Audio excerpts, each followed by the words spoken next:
Hello everyone, नमस्कार। स्वागत छ हजुरलाई मेरो युट्युब च्यानल कविता नेपाली किचनमा।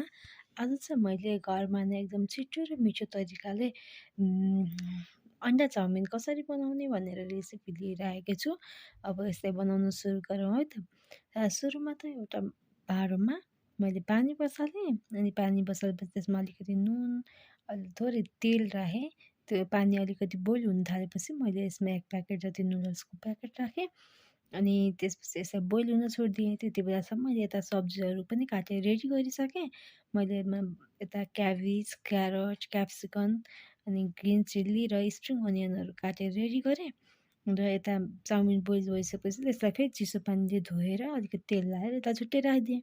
अनि मैले एउटा भाँडो बसालेँ, प्यान बसालेर त्यसमा मैले 2 जति अन्डा राखेँ। अन्डामा थोरै नुन राखेर अनि मैले त्यसलाई फ्राई गरेँ। अन्डा एकैछिन राम्रोसँग फ्राई हुन दिने। यसलाई राम्रोसँग फ्राई गरिसकेपछि मैले अन्डालाई एउटा छुट्टै प्लेटमा निकालेर राखेँ। अन्डा छुट्टै प्लेटमा निकालेर राखिसकेपछि त्यही प्यानमा मैले फेरि 2 चम्चा जति तेल एड गरेँ। अनि तेल राखिसकेपछि मैले तेल तातिसकेपछि मैले यसमा एउटा सानो प्याजलाई पनि काटेर राखेँ। अनि त्यसमा 1 चम्चा जति लसुन र अदुवाको पेस्ट अनि क्याप्सिकम, क्यारट पनि राखेर यसलाई एकैछिन चलाइदिएँ।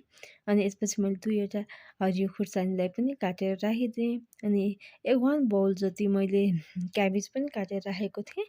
अनि त्यो क्याबेज पनि त्यसैमा एड गरेँ। अनि मैले त्यसलाई एकदम राम्रोसँग चलाएँ। अनि अलिकति नुन अनि जिरा धनियाँको पाउडर, बेसार अनि 2 चम्चा जति सोया सस राखेँ। 2 चम्चा अनि त्यसलाई राम्रोसँग चलाइदिइसकेपछि मैले त्यसमा अघि नै बोइल गरेर राखेको नुडल्स चाउमिनलाई पनि त्यसैमा राखेँ। र त्यसलाई एकदम राम्रोसँग चलाउने नुन, यसको मसलाहरू, ससहरू जताततै लाग्ने गरेर राम्रोसँग यसलाई एकदम राम्ररी चलाइदिने। अनि चलाइदिइसकेपछि मैले अब यसमा अघि नै काटेर राखेको स्प्रिङ अनियन पनि यसैमा राखेँ। अनि यसलाई राम्रोसँग चलाउने र फेरि मैले अघि नै फ्राई गरेर राखेको अन्डालाई पनि यसैमा एड गरिदिएँ। अनि यसरी लास्टमा अन्डा राखेर अन्डा अब जताततै मोलिनी गरेर मैले राम्रोसँग यो चाउमिनलाई चलाएँ। र यति गरेपछि हाम्रो यो चाउमिन पनि रेडी भयो। हजुरहरूलाई यो कस्तो लाग्यो त यो चाउमिनको रेसिपी? अवश्य पनि कमेन्ट गरेर भनिदिनु होला। र केही सल्लाह सुझाव छ भने पनि कमेन्टमा लेखिदिनु होला।